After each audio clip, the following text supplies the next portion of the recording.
నమస్తే మౌజా టీవీకి స్వాగతం. బులెటిన్ల ముందుగా హెడ్లైన్స్.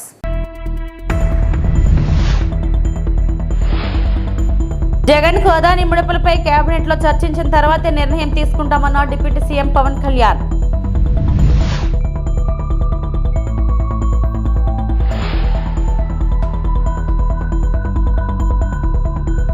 ఏపీ పోలీసుల గాలింపు వీడియో విడుదల చేసిన రామ్ గోపాల్ వర్మ.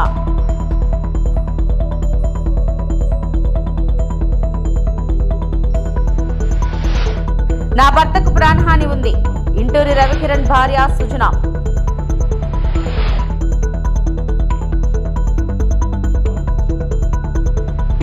జగన్ కు అదానీ ముడుపుల అంశంపై కేబినెట్ లో చర్చించి నిర్ణయం తీసుకుంటామని AP deputy CM Pawan Kalyan తెలిపారు. గత ప్రభుత్వంలో చాలా అవకతవకలు జరిగాయని, అన్ని అంశాలను పూర్తిగా పరిశీలించాక ఈ నిర్ణయం ఉంటుందని చెప్పారు. ఢిల్లీ పర్యటనలో ఉన్న పవన్ కేంద్ర మంత్రి భూపేంద్ర యాదవ్తో సమావేశమయ్యారు.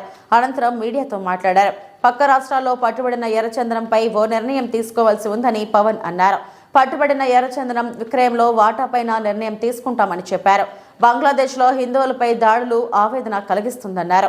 భూపేంద్ర యాదవ్ గారిని కలిశాను. దీనికి ముఖ్య ఉద్దేశం ఏంటంటే, ఇది నేను మొన్న మల్లికార్జున ఖర్గే గారిని నేను కర్ణాటకలో కలిసినప్పుడు మన డబ్బు దాదాపు 110 కోట్ల రూపాయలు రెడ్ శాండర్డ్స్ ఎర్రచందనం దొంగలు అక్కడ దొరికితే వాళ్ళవి వాళ్ళు అమ్మేశారు ఆ రోజు. దానికి సంబంధించి ఎర్రచందనం దొరికేది మనకి 3-4 జిల్లాలు దొరికింది మన ఆంధ్రప్రదేశ్లో. అలాంటిది ఎక్స్పోర్ట్ స్మగుల్ చేసి అది కర్ణాటకలో పట్టుకున్నప్పుడు నేను వెళ్ళి ఆ రోజున కర్ణాటకలో కూర్చునే రివ్యూ వాళ్ళతో కూర్చునే వరకు మన ఫారెస్ట్ డిపార్ట్మెంట్ ఆఫీషియల్స్ కూడా చెప్పలేదు. నాకు అప్పుడే సర్ప్రైజింగ్ న్యూస్ అనిపించింది. అది ఇటు వెళ్ళిపోతుంది. అదే ఎర్రచందనం ఉదాహరణకి నేపాల్లో దొరికితే, నేపాల్లో సంబంధించి ఇదే ఎర్రచందనం విదేశాల్లో దొరికితే మనకి ఇంటర్నేషనల్ ట్రీటీస్ ఉన్నాయి, మనం తిరిగి తెప్పించుకోవచ్చు. మనం ఖర్చు పెట్టుకుంటే ఎర్రచందనం దొరికిన ఎర్రచందనాన్ని ఆ రెస్పెక్టెడ్ ఎక్కడైతే సోర్స్ కంట్రీ ఏది ఉందో వాటికి పంపించేయచ్చు అనేది నిబంధనలు. దాని ప్రకారం నేను అటవీ శాఖ మంత్రి బాధ్యతగా తీసుకున్న తర్వాత నేపాల్లో ఉండిపోయింది, మనం చేసాం. అది ప్రాసెస్లో ఉంది, కొన్ని ఇష్యూస్ అవి సార్ట్అవుట్ చేస్తాం. అలాంటిది మన పక్క రాష్ట్రాల్లో దొరికినప్పుడు నేను అడిగింది ఏంటంటే, అలాంటి ట్రీటీస్ లేవా మనకి అన్నాను. లేదు, మీరు ప్రయత్నం చేస్తున్నాం అంటే. అంతకుముందు 23లో ఒక నోడల్ ఏజెన్సీ పెట్టాలని ఒక ప్రయత్నం ఉంది. అప్పుడు గవర్నమెంట్ దాన్ని ముందుకు తీసుకెళ్ళలేదు. సో నేను తిరిగి దాన్ని రివైవ్ చేసి భూపేంద్ర యాదవ్ గారి దృష్టికి తీసుకొస్తే ఆయన ఈ రోజున అపాయింట్మెంట్ ఇచ్చారు. మేము అడిగింది ఏంటంటే, ఒక నోడల్ ఏజెన్సీ ఉంది, దానికి ఎక్కడైతే ఎర్రచందనం దొరుకుద్దో ఏ రాజ్యాలు, ఆంధ్రప్రదేశ్ సోర్స్ అది ఎర్రచందనం, ఇక్కడ దొరికిన ఎర్రచందనం, లేదంటే ఉదాహరణకి కర్ణాటకలో మనకి శ్రీగంధం చెట్లు దొరికినా కానీ ఎక్కడైతే ఆ పక్క రాష్ట్రాల్లో పట్టుబడతాయో ఆ పట్టుబడిన చోట తిరిగి వాళ్ళకి చేరవేసేలాగా, లేదంటే అమ్మేస్తే వచ్చిన రెవెన్యూని ఒక 60-40 నిష్పత్తులు అంటే సోర్స్ ఉదాహరణకి ఎర్రచంద్రం మంద అయితే మనకి 60% వచ్చేలాగా, ఆ పట్టుబడ్డ రాష్ట్రంలో 40% వచ్చేలాగా అలాంటిది నిబంధన చేయమని రిక్వెస్ట్ చేస్తాను. సార్, ఈ అదానీ కంపెనీతో చేసుకున్న రాష్ట్ర ప్రభుత్వం గత ప్రభుత్వం చేసుకున్నటువంటి విద్యుత్ ఒప్పందాలపైన రాష్ట్ర ప్రభుత్వం ఏ వైఖరి తీసుకోబోతుంది, వాటిని రద్దు చేయబోతున్నట్లుగా కేంద్రాన్ని దర్యాప్తు జరిపించాలని కోరబోతున్నట్లుగా వార్తలు వస్తున్నాయి. ఇది ఒక్కసారి మేము కేబినెట్ మీటింగ్లో కూర్చొని గౌరవ ముఖ్యమంత్రి శ్రీ చంద్రబాబు నాయుడు గారు ఆధ్వర్యంలో దీన్ని ఎలా ముందుకు తీసుకెళ్ళాలి. ఎందుకంటే మేము 7 పేపర్స్ చేసినప్పుడు జనరల్గా ఒక ప్రెస్ మీట్లో చెప్పలేదు. దానికి చాలా ఎక్సర్సైజ్ చేసాం, చాలా లోతుగా అధ్యయనం జరిపిన తర్వాత కానీ మాట్లాడలేదు. ఇది కూడా సెన్సిటివ్ ఇష్యూ. ఎందుకంటే నాకు అనిపిస్తుంది ఏంటంటే, వ్యక్తిగతంగా ఇది ఒకటి ఖచ్చితంగా గత ప్రభుత్వం చాలా అవకతవకలు జరిగినాయి, అది దాంట్లో భాగమా లేదా అనేది చూడాలి. 2 దీన్ని ఇంటర్నేషనల్ కాన్స్పిరసీతో ఒక యాంగిల్ ఉందా, సో మల్టిపుల్ యాంగిల్లో చూసి అందుకని దీన్ని కొంచెం కాషస్గా ఉండాలి. దీనికి చాలా మరింత లోతుగా అధ్యయనం చేసిన తర్వాత, అంటే మనదైన అధ్యయనం చేసిన తర్వాత, విచారణ జరిపిన తర్వాత దీని మీద మాట్లాడాల్సిన అవసరం ఉంది. నేను మనందరం ఖండించాలి కదండి. ఎక్కడో పాలస్తీనాలో గొడవ జరిగితే మొత్తం హైదరాబాద్ ఓల్డ్ సిటీ నుంచి ప్రతి చోట అందరూ లేచి మాట్లాడతారు. అలాంటిది నేబరింగ్ కంట్రీ బంగ్లాదేశ్లో హిందువుల మీద ఊచకోత జరుగుతూ ఉంటే, దాడులు జరుగుతూ ఉంటే బేసిక్గా భారతదేశం సమాజంలో స్పందించదు. అది నాకు చాలా ఆవేదన కలిగిస్తుంది.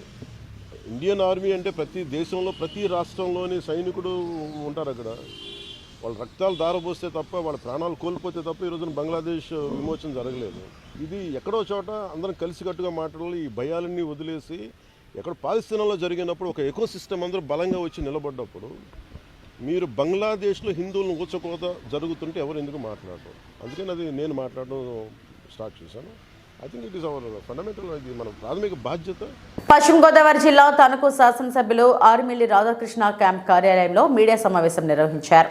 ఈ సందర్భంగా ఆర్మిల్లి రాధాకృష్ణ మాట్లాడుతూ గత వైఎస్ఆర్సీపీ ప్రభుత్వం ఎస్సీ పథకాలను రద్దు చేసి ఎస్సీ ఎస్టీ సప్లాన్ నిధులు అన్ని కూడా పక్కతో పట్టించి ఆ వర్గానికి ఎంత అన్యాయం చేశారో మనందరికీ తెలిసిన విషయమే అన్నారు.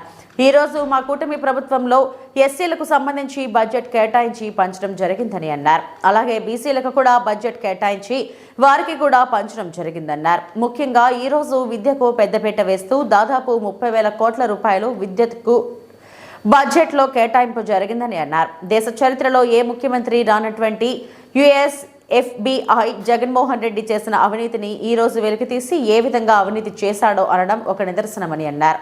దాదాపు 1750 కోట్ల రూపాయలు అవినీతి జరిగిందని ఎఫ్బిఐ రిపోర్ట్లో క్లియర్గా ఇవ్వడం జరిగిందని అన్నారు. ఆ రోజు విద్యుత్ ఒప్పందాలలో, సోలార్ విద్యుత్ ఒప్పందాలలో అదాని గ్రూప్తో వీరంతా సాగించిందల్లా ఈ రోజు ఎఫ్బిఐ కళ్లకు కట్టినట్టు చెప్తుందని అన్నారు. ఈ రోజు కేటాయింపులు అన్ని వర్గాలకి ఏ విధంగా జరిగిందనేది మనందరం కూడా పరిశీలన చేయాల్సినటువంటి అవసరం. ఆ రోజు ఎస్సీ పథకాలను రద్దు చేసి ఎస్సీకి సంబంధించిన ఎస్సీ ఎస్టీ సప్లాన్ నిధులన్నింటినీ కూడా డైవర్ట్ చేసి ఆ వర్గానికి ఏ విధంగా అన్యాయం చేశాడో మనందరం చూసాం. ఈరోజు ఎస్సీలకు సంబంధించి ప్రత్యేకంగా బడ్జెట్లో కేటాయింపులు పెంచడం జరిగింది. అదేవిధంగా బీసీలకి ప్రత్యేకంగా కేటాయింపులు పెంచడం జరిగింది. ముఖ్యంగా ఈరోజు విద్యకి పెద్దపీట వేస్తూ దాదాపు 30,000 కోట్ల రూపాయలు బడ్జెట్లో కేటాయింపులు చేయడం జరిగింది. అలాగే పంచాయతీరాజ్ కానీ, జలవనరులు కానీ, ఈ విధంగా ఇరిగేషన్కి సంబంధించి కానీ, పోలవరం నిర్మాణానికి కానీ ఈరోజు బడ్జెట్లో కేటాయింపులు చేసి స్పష్టంగా ఏ విధంగా ఈ ప్రభుత్వం ముందుకెళ్తుంది అనేది తెలియజేయడం జరిగింది. ఈరోజు బడ్జెట్ సమావేశాల్లో కూడా దాదాపు 21 బిల్లుల్ని ఆమోదించడం జరిగింది. ముఖ్యంగా అనేక బిల్లులు ఈ రాష్ట్ర ప్రజలని వారిని అన్ని విధాలుగా అండగా నిలబడే విధంగా గత ప్రభుత్వంలో చేసినటువంటి దుర్మార్గమైనటువంటి పనులన్నింటినీ కూడా అరికట్టే విధంగా కూడా చేయడం జరిగింది. ఈరోజు వైఎస్ఆర్ కాంగ్రెస్ పార్టీ ప్రభుత్వంలో ఏ విధంగా ల్యాండ్ గ్రాబింగ్లు జరిగినాయో చూసాం. ఏ విధంగా అక్రమంగా ఆస్తులను ఆక్రమించారో చూసాం. ఏ విధంగా వాళ్ళు చెప్పిన మాట వినకపోతే ఆస్తుల మీద 22 పెట్టి నిషేధించిన జాబితాలో పెట్టేది అనేది ఆ ప్రభుత్వంలో కామన్గా తయారైంది. అటువంటి వాటి నుంచి రక్షణ కలిగించే విధంగా ఈరోజు ముఖ్యంగా ల్యాండ్ గ్రాబ్ యాక్ట్ని కూడా తీసుకురావడం జరిగింది. ల్యాండ్ గ్రాబ్ యాక్ట్ని కూడా తీసుకొచ్చి ఈరోజు ఎవరైతే ఆక్రమణదారులు ఉన్నారో వారందరినీ కూడా కఠినంగా శిక్షించే విధంగా ఈరోజు ఒక కఠినమైనటువంటి చట్టాన్ని తీసుకురావడం జరిగింది. ఈ విధంగా 21 చట్టాలను ఆమోదింపజేయడం జరిగింది. శాసనసభలో ఎప్పుడూ లేని విధంగా అనేక చర్చలు తీసుకొచ్చి అనేక అంశాల మీద ఈరోజు యుఎస్ ఎఫ్బిఐ కూడా ఈరోజు జగన్మోహన్ రెడ్డి చేసినటువంటి అవినీతిని ఈరోజు వెలికి తీసే విధంగా ఉందంటే ఏ విధంగా జగన్మోహన్ రెడ్డి అవినీతి చేశాడనేది ఒక నిదర్శనం. దాదాపు 1750 కోట్ల రూపాయలు ఈరోజు అవినీతి జరిగిందనేది ఎఫ్బిఐ రిపోర్ట్లో క్లియర్ కట్గా ఇవ్వడం జరిగింది. ఆ రోజు ఏదైతే విద్యుత్ ఒప్పందాలు చేసుకోవడానికి, ఆ రోజు సోలార్ విద్యుత్ ఒప్పందాలు చేసుకోవడానికి అదాని గ్రూప్తో ఆ రోజు వీళ్ళు సాగించినటువంటి వ్యవహారం అంతా ఈరోజు ఎఫ్బిఐ ఏపీ పోలీసులు గాలింపు నేపథ్యంలో వివాదాస్పద దర్శకుడు రామ్ గోపాల్ వర్మ ఓ వీడియోను విడుదల చేశారు. కేసులకు తానేమీ భయపడటం లేదని తెలిపారు. తాను పోస్టులు పెట్టిన వారికి కాకుండా సంబంధం లేని వారు మనోభావాలు దెబ్బతింటే ఈ కేసులో సెక్షన్లు ఎలా వర్తిస్తాయని ప్రశ్నించారు. ప్రస్తుతం ఓ మూవీ షూటింగ్లో ఉన్నారని, నిర్మాతకు నష్టం వస్తుందనే విచారణకు రాలేకపోతున్నట్లు తెలిపారు. సార్వత్రిక ఎన్నికలకు ముందు వ్యూహం సినిమా ప్రమోషన్ సమయంలో టీడీపీ అధినేత చంద్రబాబు, జనసేన అధ్యక్షుడు పవన్ కళ్యాణ్ వ్యక్తిత్వాలను కించపరిచేలా సామాజిక మాధ్యమం వేదికగా రామ్ గోపాల్ వర్మ పోస్టులు పెట్టారంటూ ప్రకాశం జిల్లా మద్దిపాడు మండల టీడీపీ ప్రధాన కార్యదర్శి రామలింగయ్య పోలీసులకు ఫిర్యాదు చేశారు. దాని ఆధారంగా పోలీసులు వర్మపై కేసు నమోదు చేశారు. విచారణకు హాజరు కాకపోవడంతో అరెస్టు చేసేందుకు యత్నిస్తున్నారు. హైదరాబాద్లోని ఆయన నివాసం వద్దకు ఇటీవల వెళ్లారు. ఈ నేపథ్యంలో వర్మ వీడియో విడుదల చేశారు. Extremely sorry to disappoint అంటే ఇప్పుడు ఉనికిపోతున్నాను మంచం కింద కూర్చొని ఏడుస్తున్నాను అని అందరూ what ever the media speculating వాళ్ళందరికీ చిన్న డిసప్పాయింట్మెంట్గా ఉండొచ్చు వీడియో. ఇక్కడ పాయింట్ ఏంటంటే I just want explain the whole concept. ఇప్పుడు నేను ఆల్మోస్ట్ ఒక 1 year బ్యాక్ ఏదో ట్వీట్స్ పెట్టాను అనే ఎలిగేషన్. ఆ ట్వీట్స్ ఎవరో మనోభావాలు దెబ్బతిన్నాయి. ఇక్కడ విచిత్రం ఏంటంటే 1 year బ్యాక్ పెట్టిన ట్వీట్స్ 4 డిఫరెంట్ ప్లేసెస్లో 4 డిఫరెంట్ జ్యూరిస్డిక్షన్స్లో 4కి ఒకే 3-4 రోజుల వ్యవధిలో వాళ్ళ మనోభావాలు దెబ్బతిన్నాయి. వాళ్ళు ఆ పరంగా కంప్లైంట్ ఇవ్వడం, కేసులు పెట్టడం జరిగింది. ఇక్కడ పాయింట్ 1, ఎవరి మీద అయితే నేను పెట్టానని వాళ్ళు చెప్తున్నారో వాళ్ళకి లేదు, ఎవరో థర్డ్ పార్టీ, అసలు సంబంధం లేనివాడు. సో ఆ కాంటెక్స్ట్లో అసలు ఈ కేసు ఎలాగా, ఈ సెక్షన్స్ ఎలా వర్తిస్తాయి అనేది అప్పుడు ఆబ్వియస్గా నాకు వచ్చే అనుమానం కానీ, నాకు కానీ నా మనుషులు కానీ, ఇది ఒక పర్సిక్యూషన్ చేయటానికి ఒక పద్ధతి ప్రకారం ఉన్న ఎలవబుల్ లాస్ని వాడుతున్నారా, లేకపోతే ఇప్పుడు వరల్డ్ ఓవర్ ఒక ఫినామినా ఏం జరుగుతుందంటే పొలిటికల్ పార్టీస్ వాళ్ళు they are weaponising the systems of the police. అది అమెరికాలో జరుగుతుంది, యూరోప్లో జరుగుతుంది, ఇక్కడ కూడా జరుగుతుంది. అప్పుడు నేను ఏ ఒక్క వ్యక్తిని, ఒక పోలీస్ ఆఫీసర్ని కానీ, ఒక పొలిటికల్ పర్సన్ కానీ నేను బ్లేమ్ చేయట్లా. I think it happens in certain ఒక ఏమంటారు దాన్ని, ఒక వే. అది అందరూ కూడా ఎంతో కొంత అది చేయటానికి టెంప్టేషన్ ఉండొచ్చు. But eventually there is the law of the land which will take the final call. So అది that I completely agree, believe in that and I abide by that as a citizen. So ఇప్పుడు ఇక్కడ జరిగింది ఏంటి, నాకు ఒక notice వచ్చింది, నేను ఒక రిప్లై ఇచ్చాను, ఫలానా చోట ఫలానా తారీఖు నేను వస్తాను. అప్పటికి నాకు జరుగుతున్న పని ఒక ఆన్గోయింగ్ స్కెడ్యూల్ ఉంది కాబట్టి, నాకు ఫిలిం వర్క్ ఉంది కాబట్టి అవ్వలేదు. అండ్ ఇట్ ఈస్ వేరే ప్రొడ్యూసర్ చేస్తాను, ఆ ప్రొడ్యూసర్కి నష్టం. తన భర్త ఇంటూరి రవికిరణ్ పై కూటమి ప్రభుత్వం అక్రమ కేసులు పెట్టిస్తుందని ఆయన భార్య సుజన ఆవేదన వ్యక్తం చేశారు. బుధవారం ఆమె విశాఖ ప్రెస్ క్లబ్లో మీడియా సమావేశంలో మాట్లాడుతూ తప్పుడు కేసులు ఎందుకు పెడుతున్నారో తెలియదు, కేసుల గురించి అడిగితే పోలీసులు సమాధానం చెప్పడం లేదన్నారు. ఇంటూరి రవికిరణ్ ఆరోగ్యం బాగోలేదు. Ravikiran heart patient. రోజు 8 గంటలు రెస్ట్ తీసుకోవాలి. రోజు 500 నుంచి 600 కిలోమీటర్లు తిప్పుతున్నారు. ఆయనకు ఏమైనా జరిగితే ఎవరు బాధ్యత వహిస్తారు? పోలీసుల నుంచి రవికిరణ్కు ప్రాణహాని ఉంది. పీటీ వారెంట్ మీద రాష్ట్రం మొత్తం తిప్పుతున్నారు. పోలీసులు మొత్తం సోషల్ మీడియా కార్యకర్తల కోసం పనిచేస్తున్నారు. రవికిరణ్ పై 20 కేసులు పెట్టారు. కూటమి ప్రభుత్వం కక్ష సాధింపు చర్యలకు దిగుతుందని సుజన ఆగ్రహం వ్యక్తం చేశారు. పోలీస్ స్టేషన్కి వెళ్లిన తనపైన కూడా దువ్వాడ, రాజమండ్రి సీఐలు దురుసుగా ప్రవర్తించారు. రవికిరణ్ ఆరోగ్య పరిస్థితి బాగోలేదని డాక్టర్లు చెప్పినా కూడా పోలీసులు వినిపించుకోలేదు. ప్రభుత్వమే ఉద్దేశపూర్వకంగా రవికిరణ్ పై కేసులు పెట్టేస్తుంది. టీడీపీ నాయకులతో తప్పుడు ఫిర్యాదులు ఇప్పిస్తున్నారని సుజన తెలిపారు. రాజమండ్రి జైల్లో అప్పచెప్పారు. అక్కడి నుంచి మళ్ళా కురుపం తీసుకెళ్లారు. ప్రతిరోజు అతన్ని 500-600 కిలోమీటర్లు తిప్పుతున్నారండి. అతనికి అసలు నిద్రపోవడానికి కూడా టైం ఇవ్వట్లేదు. ప్రతిరోజు తీసుకెళ్తున్నారు. పీటీ వారెంట్లు వేసి స్టేషన్ కస్టడీలు వేసి తీసుకెళ్తున్నారు. డాక్టర్లు చెప్తున్నా కూడా అతను అన్ఫిట్గా ఉన్నాడు, అతను తిరగడానికి అన్ఫిట్గా ఉన్నాడు, అతని ఆరోగ్యం బాగాలేదని చెప్పినా కూడా అతన్ని స్టేట్మెంట్లు వేసి తీసుకెళ్తా ఉన్నారు. పీటీ వారెంట్లు వేసి స్టేషన్ కస్టడీలు అని చెప్పి తిప్పుతా ఉన్నారు. రోజుకి 500-600 కిలోమీటర్లు తిరుగుతున్నారండి. అతను నిద్రపోవడానికి టైం కూడా ఇవ్వట్లేదు. అతను హార్ట్ పేషెంట్, 8 hours అసలు రెస్ట్ ఉండాలి. అతని ఆరోగ్యం బాగా క్షీణించింది. అతను నడవలేని స్థితిలో ఉన్నా కూడా తీసుకెళ్ళిపోతున్నారు. అతన్ని ట్యాబ్లెట్స్ కూడా ఇస్తున్నారా లేదో తెలియదండి నాకు.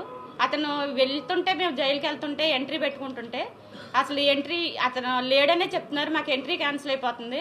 పీటీ వారెంట్లు వేసి తీసుకెళ్ళిపోయారమ్మంటున్నారు. ఏ స్టేషన్ అంటే చెప్పట్లేదు, ఎక్కడికి తీసుకెళ్లారంటే చెప్పట్లేదు. చాలా ఇబ్బంది పెడుతున్నారండి నన్ను, నా పిల్లల్ని, నా కుటుంబాన్ని అంతా చాలా ఇబ్బంది పెడుతున్నారు. అతను ఎక్కడ ఉంటున్నాడో తెలియట్లేదు, ఏం చేస్తున్నారో తెలియట్లేదు. ప్రతిరోజు ఇలా తిప్పుతున్నారు. అతని ఆరోగ్యం క్షీణించి అతనికి ఏదనంటే ఎవరిదండి రెస్పాన్సిబిలిటీ? డాక్టర్ రిపోర్టు, అన్ని రిపోర్ట్స్ ఉన్నాయండి. నేను మళ్ళీ సబ్మిట్ చేస్తాను, మీ అందరికీ చూపిస్తాను. అతని మీద ఎందుకు కేసులు పెట్టారండి, దేనివల్ల కేసులు పెట్టారు, అవన్నీ చూపించండి నాకు. అతను సోషల్ మీడియా అంటే పోస్టులు పెడతారండి, మార్పింగ్ ఏమైనా చేశారా?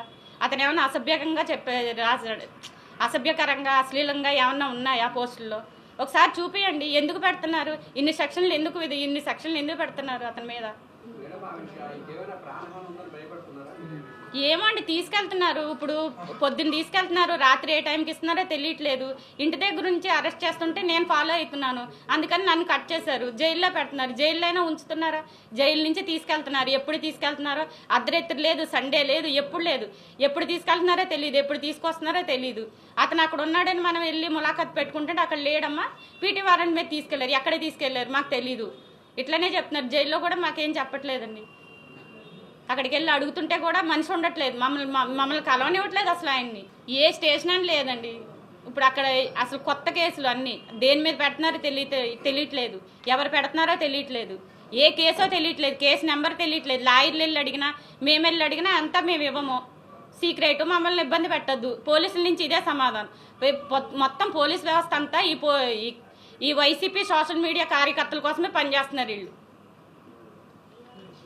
మీరు కూడా వైసీపీ సోషల్ మీడియా యాక్టివిస్టే కదా, అలానే పోస్ట్ కారణంగానే ఈ అరెస్ట్ చేసి ఉండొచ్చు అని మీరు ఏమో అనుకుంటున్నారా? పోస్టులు ఏవేవో చూపిస్తున్నారండి, అక్కడ మార్పిం అంటున్నారు, అశ్లీలత అంటున్నారు. మరి టీడీపీ అని ఏదో పేజీ ఉంది వీళ్ళది, మరి వాళ్ళ దాంట్లో ఏమి అసభ్యకంగా అశ్లీలంగా ఉన్నాయి కదండి, వాళ్ళు మేము పెట్టచ్చా కేసులు? పెట్టింది నాకు తెలియదండి. నేను అసలు ఇలా మీడియాలో అసలు నేను ఎప్పుడు రాలేదు. మా వారిని అరెస్ట్ చేశారు, ఎందుకు చేశారని నేను అడుగుతున్నాను, దానికి సమాధానం చెప్పండి. అసలు ఇప్పుడు ఎన్ని స్టేషన్లు అని కదండి, ఆయన మీద 20 కేసులు ఉన్నాయి. రోజుకొక స్టేషన్ అని తిప్పుతున్నారు, రోజుకొక కేసు అని చెప్తున్నారు, పీటీ వారెంట్లు వేస్తున్నారు, స్టేషన్ కస్టడీలు అంటున్నారు. అతన్ని ఒక్క చోట ఉండనివ్వట్లేదు. కర్నూలులో హైకోర్టు బెంచ్ ఏర్పాటుపై రాయలసీమ ప్రాంతంలోని అన్ని వర్గాల్లో హర్షం వ్యక్తమవుతుంది. బెంచ్ ఏర్పాటును స్వాగతిస్తూ అనంతపురం జిల్లా కళ్యాణదుర్గంలో న్యాయవాదులు ప్రధాని మోడీ, ముఖ్యమంత్రి చంద్రబాబు, ఉప ముఖ్యమంత్రి పవన్ కళ్యాణ్ చిత్రపటాలకు పాలతో అభిషేకం చేశారు. ఎమ్మెల్యే ఆమ్లనేని సురేంద్రబాబు కార్యక్రమంలో పాల్గొన్నారు. కర్నూలులో హైకోర్టు బెంచ్ ఏర్పాటు శుభపరిణామమన్నారు. హైకోర్టు బెంచ్ కర్నూలులో ఏర్పాటైతే రాయలసీమ ప్రజలకు ఎంతో ఉపయోగకరంగా ఉంటుందన్నారు. మన ప్రభుత్వం వచ్చి 5 నెలలు అయింది. 5 నెలల్లో ఏదైతే ఉందో మొన్న జరిగిన అసెంబ్లీలో నిజంగా ఒక గొప్ప తీర్మానం చేశారు. అది కూడా వెంటనే ప్రారంభించేటట్టు అన్ని చర్యలు తీసుకోవాలని చెప్పి మన ముఖ్యమంత్రి గారు, ఉప ముఖ్యమంత్రి గారు, అలాగే నారా లోకేష్ గారు అందరూ కూడా తీర్మానం చేసి చాలా గొప్ప నిర్ణయం ఇది. మన రాయలసీమ వాసులకి చాలా ఉపయోగపడే హైకోర్టు ఇది. ఖచ్చితంగా మంచి శుభ పరిణామం. కాబట్టి ఏదేమైనా కూడా రాష్ట్ర అభివృద్ధి కావాలంటే ఖచ్చితంగా చంద్రబాబు నాయుడు గారు ఇంకో 15 ఏళ్లు ముఖ్యమంత్రిగా కొనసాగాల్సిన అవసరం ఎంతైనా ఉందని. అవినీతిలో జగన్ను మించిన మరో రారాజు లేడని ఎఫ్బీఐ గుర్తించిందని టీడీపీ నేత ఆనం వెంకటరమణారెడ్డి విమర్శించారు. ఎఫ్బీఐ కేసు నుంచి తప్పించుకోలేదని, ఏడాదిలో శిక్ష పడుతుందని అన్నారు. గత టీడీపీ ప్రభుత్వంలో ₹4.43 ఒక యూనిట్ విద్యుత్ కొంటే చంద్రబాబుపై విజయసాయిరెడ్డి, శ్రీకాంత్, అజయ్ కల్లం ప్రెస్ మీట్ పెట్టి ఆరోపణలు చేశారని, వారంతా నేడు చంద్రబాబును క్షమాపణలు కోరాలని ఆనం వెంకటరమణారెడ్డి డిమాండ్ చేశారు.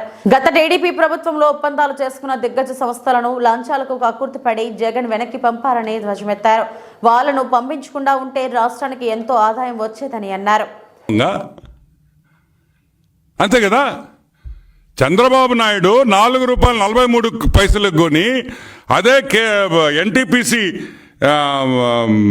సోలార్ పార్క్ ఇదో ఎన్టీపీసీ తెలంగాణలో అగ్రిమెంట్ అయితే అప్పటికి వాళ్ళు కూడా దొంగలే కదా. సరే, అది పక్కన పెడతాం. రాజస్థాన్ ₹4.34 అంటే ఏంది? దీని అర్థం ఏంది? ఈ స్టేట్స్లో కాదు, ఒక ఆంధ్రానే కాదు, ఆ రోజు భారతదేశంలో ఉండిన రేట్, అది భారతదేశంలో ఉండిన రేటు ఆ రోజు ₹4.43 నుంచి ₹4.67 వరకు వేరియేషన్ ఉండింది. ఆ రేటే చంద్రబాబు నాయుడు కొన్నారు. అనంతపూర్ సోలార్ పార్క్ కి చేసిన పీపీఐలో అన్ని రాష్ట్రాల్లో చేసిన ప్రైజులో అతి తక్కువ ప్రైజ్ చంద్రబాబు నాయుడు గారిదే అని కూడా నేను మనవి చేస్తున్నా. మరి ఎక్కడ జరిగింది తప్పు? కలాం రెడ్డి, తెల్లగడ్డం కలాం రెడ్డి, ఎక్కడ జరిగిందయ్యా? మా మీదకి ఎఫ్బిఐ రాలేదే, మా మీద సిబిఐ రాలేదే. నువ్వు గవర్నమెంట్లో ఉన్నావు, మేము తప్పు చేసి చంద్రబాబు నాయుడు మోసం చేసి లంచం తిని ఆ రోజు చేస్తుంటే నువ్వెందుకు కేసు పెట్టలేదు, ఎందుకు ఎంక్వైరీ పెట్టలేదు అని అడుగుతున్నా. ఆ రోజు అబ్దుల్ కలాం రెడ్డి ఐఏఎస్ ఆఫీసర్ కదా, ఏం రెడ్డి నువ్వు ఎందుకు కేసు పెట్టలేదు చంద్రబాబు నాయుడు మీద? ఎందుకు పెట్టలేదు? నువ్వు చెప్పావు కదా, ప్రెస్ మీట్లో చెప్పావు అవకతవకలు జరిగినాయా. ఎందుకు పెట్టలా? అది పెట్టేదానికి ఘోష ఒకటి ఉంటే కదా పెట్టేదానికి. ఏం పెడతారా? మాది ఓపెన్ బుక్, మేమేం దాచుకోవాల్సిన అవసరంలా. మా ప్రతి జీవో వెబ్సైట్ మీద ఉంటుంది, ఎవరు కావాలన్నా చూడొచ్చు. మీలాగా దొంగ జీవోలు రాలేము, దొంగ మీటింగ్లు. ఈరోజు చంద్రబాబు నాయుడు గారు ఎవరినైనా కలిస్తే ఓపెన్, చీఫ్ సెక్రటరీ ఉంటాడు, కన్సర్న్ మినిస్టర్ ఉంటాడు, పేషీలు కాఫీలు ఇచ్చేవాళ్ళు ఉంటారు, టీలు ఇచ్చేవాళ్ళు ఉంటారు, బిస్కెట్లు ఇచ్చేవాళ్ళు ఉంటారు. కానీ నువ్వు కలిస్తే నువ్వు నీ భార్య తప్పితే ఎవరుండరు. అదేందా? అల్లూరు జిల్లా రంపచోడవరం డివిజన్ దేవీపట్నం మండలంలో ప్రసిద్ధి పుణ్యక్షేత్రం మాతృశ్రీ గండి పోచమ్మ తల్లి ఆలయం పాపికొండల పర్యాటకం బోటింగ్ పాయింట్ వద్ద మైత్రి మూవీస్ ఆధ్వర్యంలో హీరో నితిన్తో చిత్రీకరిస్తున్న రాబిన్ హుడ్ మూవీ షూటింగ్ పర్యాటకులని సందడి చేస్తుంది. Director Venky Kudumula Robin Hood సినిమాకి దర్శకత్వం వహిస్తున్నారు. ఈ మూవీ షూటింగ్ చివరి స్థాయిలో ఉందని, యాక్షన్ సీన్ తీయడం కోసం గండి పోచమ్మ తల్లి ఆలయం వద్ద షూటింగ్ చిత్రీకరిస్తున్నామన్నారు. డిసెంబర్ 25వ తేదీన మూవీ రిలీజ్ డేట్ ఫిక్స్ చేశామని చీఫ్ అసోసియేటివ్ డైరెక్టర్ నవీన్ వెల్లడించారు. తీసుకొస్తే కనుక ఫ్రంట్ కోసి అందచేయండి డిపార్ట్మెంట్ ఉన్నారు ఇక్కడ. ఎవరిదైనా సరే ప్లేట్ కార్డ్స్ కానీ ఆల్కహాల్ ఉంటే కనుక మాకు ఇక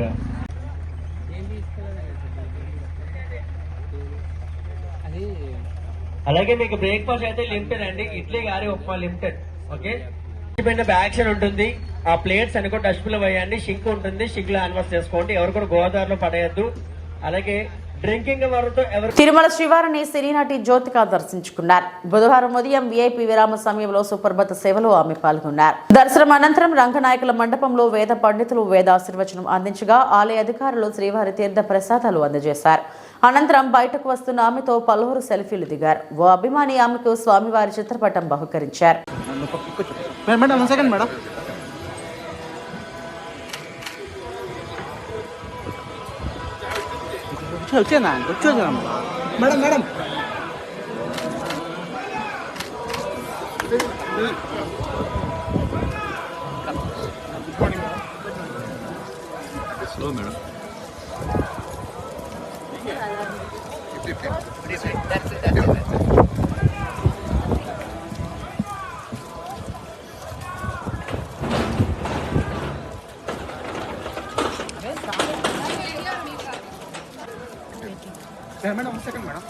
టెంపుల్ ఫోటో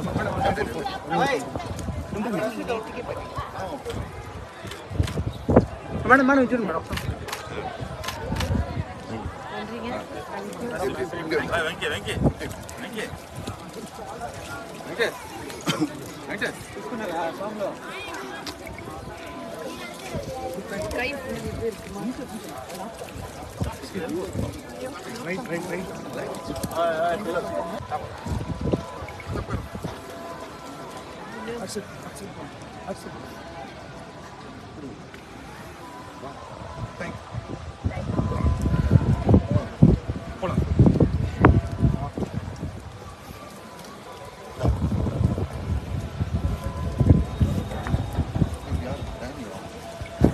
ఇవి ఇప్పటివరకు నా బులెటిన్ అప్డేట్స్. మరిన్ని వార్తా విశేషాల కోసం చూస్తూనే ఉండండి. నమస్తే.